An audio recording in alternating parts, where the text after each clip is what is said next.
Tahan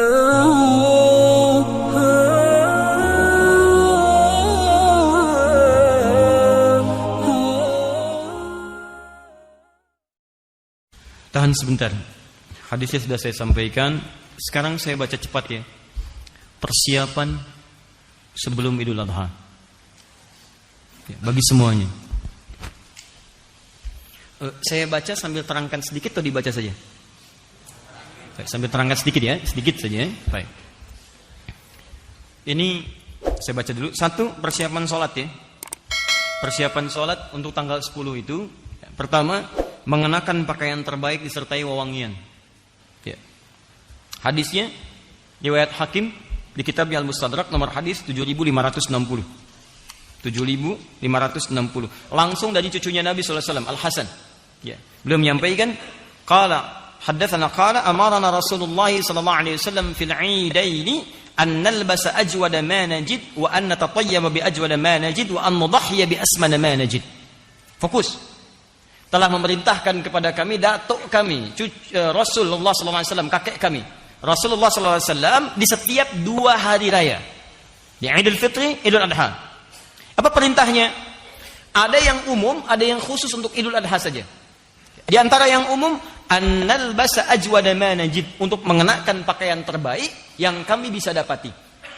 Yuk buka, kalau mau siapkan dari sekarang. Itu sunnah. Ingat sunnah. Dan sunnah untuk Idul Adha, ingat 10 hari pertama pahalanya senilai jihad fisabilillah. Antum pakai pakaian bagus Idul Fitri ada pahala, tapi ketika Idul Adha masuk kategori hadis tadi. Bukan cuma dapat pahala biasa, bisa senilai jihad tuh. Cari pakaian terbaik. Kalau bisa ikhtiar dari hari ini. Bismillah. Ya, tidak harus mahal, yang paling halal. Yang paling halal. Cari yang terbaik, yang paling halal. Bismillah, dapati itu. Kenakan. Wa anna tatayyaba bi ajwada ma najid, kenakan wewangian parfum untuk laki-laki. Sunnah. Kalau ingin bertambah lebih, saat mau salat bawa lagi parfumnya. Di Timur Tengah itu biasa.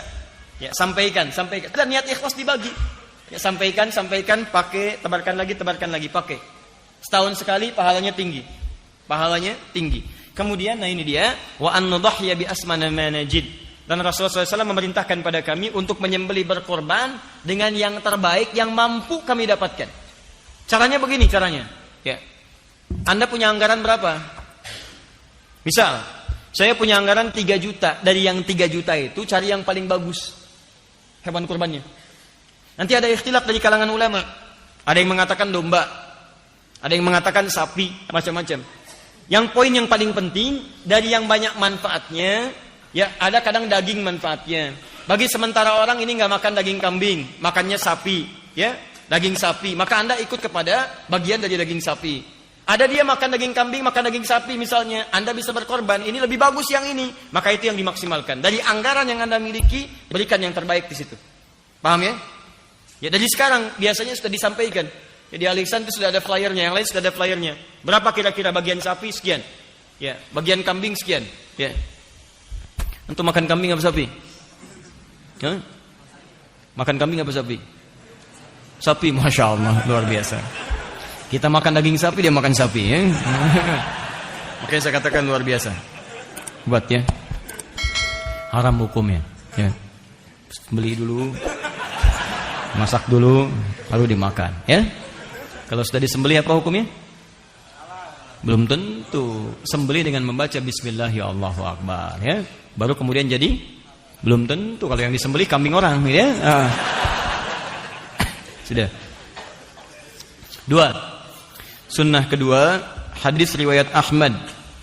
Nomor hadis 22.984 di Musnad Ahmad. Sunnah yang kedua, tidak makan terlebih dahulu. Ingat, setelah sholat subuh, kalau Idul Fitri itu sunnahnya makan dulu. Untuk menunjukkan bahwa subuh ini beda dengan subuh yang kemarin saat masih puasa. Sekarang harus buka, makanya haram hukumnya puasa. Jelas ya? Untuk Idul Adha, sunnahnya jangan dulu makan. Jelas ya? Sunnahnya jangan dulu makan. Kapan makannya dilakukan? Kita baca hadisnya. Kana Rasulullah sallallahu alaihi wasallam la yaghdu yaumal fitr hatta ya'kula wa la ya'kulu yaumal adha hatta yarji'a fa ya'kulu min udhiyati. Adalah kebiasaan Rasulullah sallallahu alaihi wasallam, beliau makan dahulu saat akan menunaikan Idul Fitri. Ba'da subuh makan, berangkat Idul Fitri. Tapi saat Idul Adha beliau tidak makan terlebih dahulu hatta yarji'a. Hatta yarji'a. Lihat sini. Hatta harful ghayah, menunjuk pada tujuan. Ghayatun. Ya. Bisa. Ana urid adhhab ila Jakarta hatta al-Istiqlal. Saya pengen pergi ke Jakarta sampai ke Istiqlal. Tujuan paling akhirnya Istiqlal. Jadi kalau sudah ada hatta, ini menunjukkan sampai ke tujuan. Ya. Sampai pulang, tujuannya ke pulang. Dari sholat Id. Jadi kalau sudah selesai sholat, mendengarkan khutbah Idul Adha, Anda pulang. Baru sunnahnya Anda makan. Tapi ingat yang paling menarik adalah dalam kalimat pulang itu diikutkan fi'il mudhari nih. Ini yang paling indah. Ada ya di depan kata kerja aslinya. Ya rji'a, hatta yarji'a. Ya ini menunjukkan 3 makna, 3 arti. Kalau dalam bahasa Inggris present, continuous, dan future. Ya. Sekarang, kini, terus berlangsung, continuous, terus, atau future yang akan datang. Kalau diartikan konteks ini, sampai pulang, bisa diartikan sampai pulang itu dalam konteks pakai ya ini, sekarang sedang pulang. Maksudnya belum sampai rumah nih. Ya, di perjalanan misalnya Anda lapar. Kalau yang penting sudah meninggalkan tempat di jalan Anda lapar, silakan makan. Kalau Anda sholatnya dekat rumah, komplek Al Ihsan ini, PTM, PJS, kemudian Greenview, sholatnya di lapangan depan sini.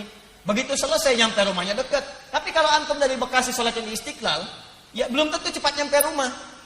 Di jalan misalnya sudah terasa lapar, ya boleh antum makan di jalan, tidak ada masalah.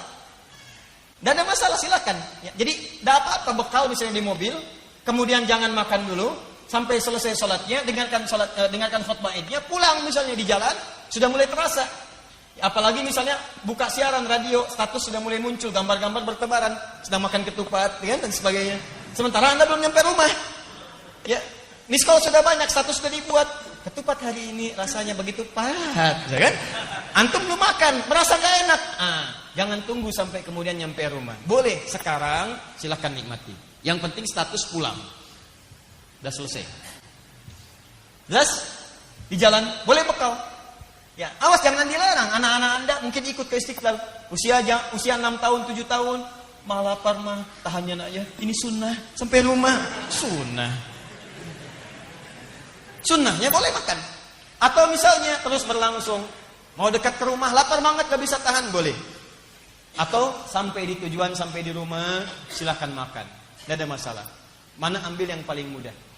Ya, adapun sunnah Nabi kalau bisa dilakukan, ya hatta yarji'a fayakulu min udhiyatihi, sampai pulang ke tempat tujuan, kemudian yang pertama beliau makan adalah hasil sembelihannya.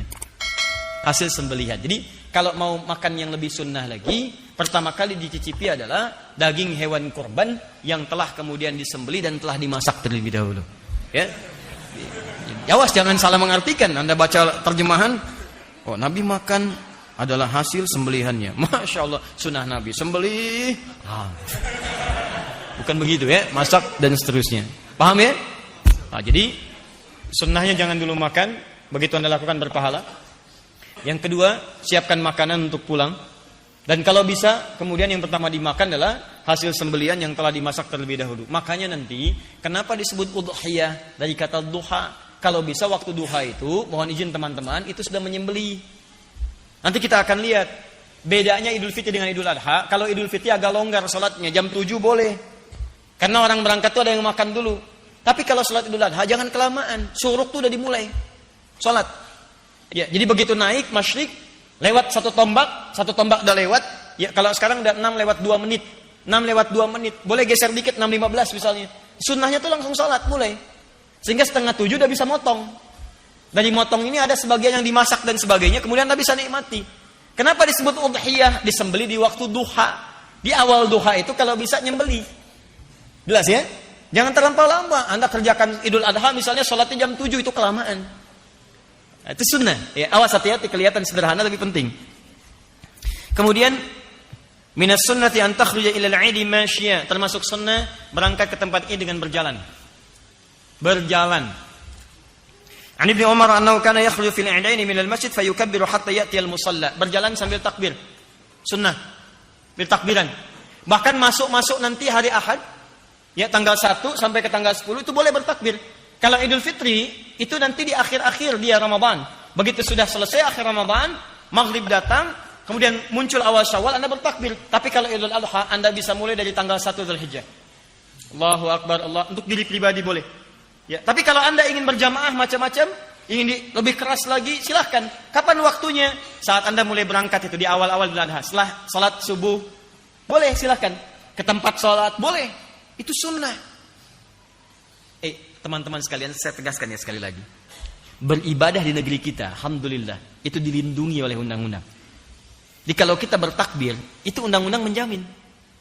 Pasal 29 ayat 2. Negara menjamin kemerdekaan tiap-tiap penduduk untuk memeluk agamanya masing-masing dan beribadah menurut agama dan kepercayaannya itu. Dijamin oleh negara. Takbir bagi kita itu ibadah. Idul Adha itu ibadah. Takbir dalam Idul Adha itu paketnya ibadah. Jadi kalau malam-malam pengen takbir, dijamin undang-undang. Kalau ngelarang takbir, dia melanggar undang-undang. Boleh silakan, hidupkan, ramaikan. Itu syiar. Itu syiar. Perkenalkan kalimat Allah dengan cara-cara yang baik. Allahu Akbar, Allahu Akbar. Dan saat berangkat sholat, keluar. Kalau bisa kompak deh. Teman-teman ke satu tempat, kita keluar bareng-bareng. Itu luar biasa syiarnya. Begitu keluar sama-sama, Allahu Akbar, Allahu Akbar. Datang ke satu tempat, itu suasana keislamannya akan terasa lain. Saya perhatikan tuh jarang dipraktekkan. Keluar biasa aja, bahkan ngobrol. Kamu korban berapa? Sapi. Kamu unta? Masya Allah. Unta dari mana? Unta yang mirip sapi, namanya si unta. Cuma ngobrol gak ada karuan. Kenapa gak takbir jalan? Itu sunnah. Pahalanya besar. Pahalanya bisa senilai dengan jihad. Berangkat bareng. Jalan sambil berjalan. Nah, jalan yang dimaksud ini jika tempat sholatnya dekat dengan kediaman antum. Sholatnya di depan sini di lapangan, tinggalnya di sana, jalan. Tapi kalau antum tinggal di Bekasi pengen sholat ke Istiqlal, jangan maksa. Begitu sholat subuh jalan ke Istiqlal, nyampe sana bubar. Baik. Karena Nabi sallallahu alaihi wasallam idza kharaja ila al-'idain raja'a fi ghairi at-tariq alladhi kharaja fi. Pulang ngambil jalan berbeda. Misalnya jalan ini dari sini, pulangnya lewat jalan yang lain. Apa faedahnya? Pertama, supaya kalimat takbir menyebar. Semua orang mendapatkan bagiannya. Yang kedua, bagian dari silaturahim. Begitu lewat, melewati rumah berbeda.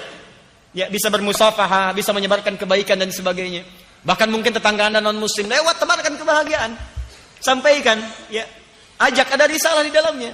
Allahu Akbar lewat, salami dia walaupun dengan senyuman, berangkat lagi dan seterusnya. Itu dakwah. Jika memang ada alternatif untuk jalan yang berbeda.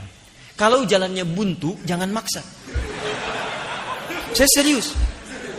Ini tempat sholat, ini jalan Anda, sini buntu, di tembok begini. Jangan maksa. Begitu selesai mau naik tembok. Wah. Apalagi ngapain? Sunnah Nabi. Sunnah Nabi. Dia yang salah, Nabi yang jadi sasaran. Penunaian sholat dilangsungkan di awal waktu, di waktu yang luas dari proses penyembelihan hewan kurban. Jadi tolong dilakukan ya. Dari Jundub inda Ahmad Ibn Hasan al-Banna fi kitab al-Adhahi qala kana an-nabiy sallallahu alaihi wasallam yusalli bina yaum al-fitri wasyamsu ala qaidi ramhin wal adha ala qaidi ramhin.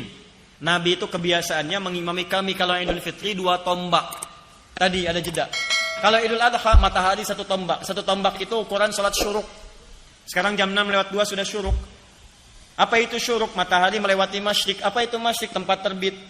Di begitu terbit, di posisi terbitnya terlarang ibadah. Begitu lewat dari situ, pergeserannya disebut dengan isyraq. Posisinya disebut dengan syuruk.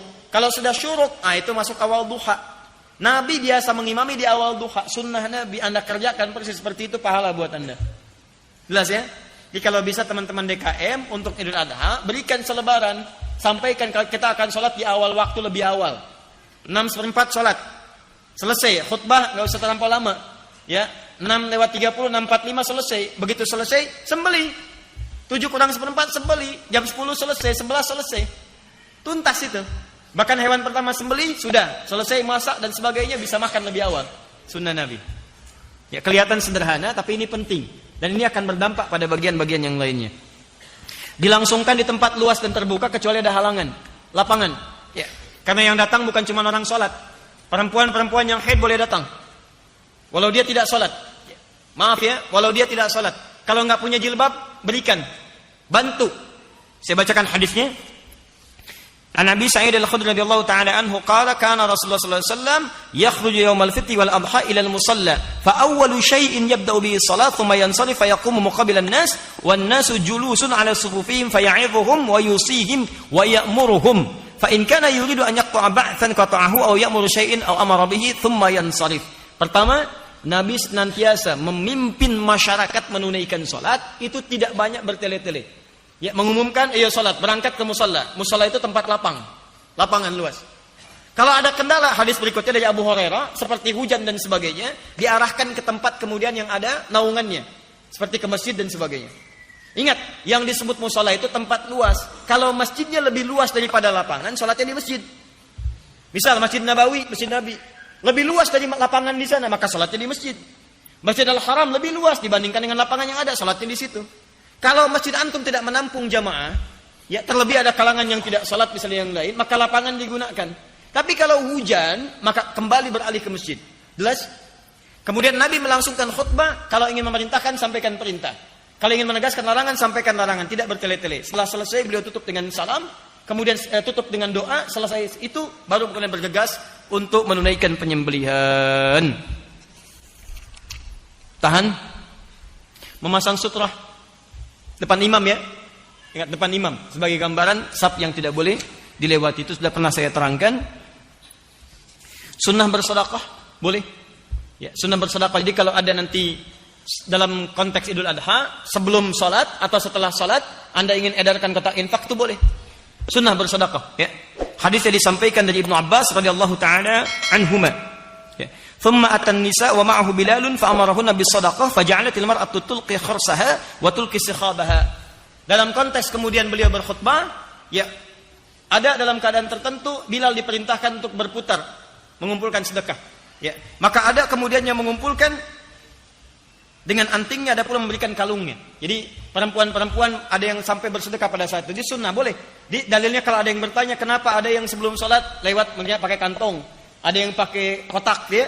Jalan begini, itu bukan mobil-mobilan tuh, ya, jalan geser-geser, bukan begitu. Itu sunnah, ya. Jadi dari sekarang siapkan, boleh Anda kemudian isi.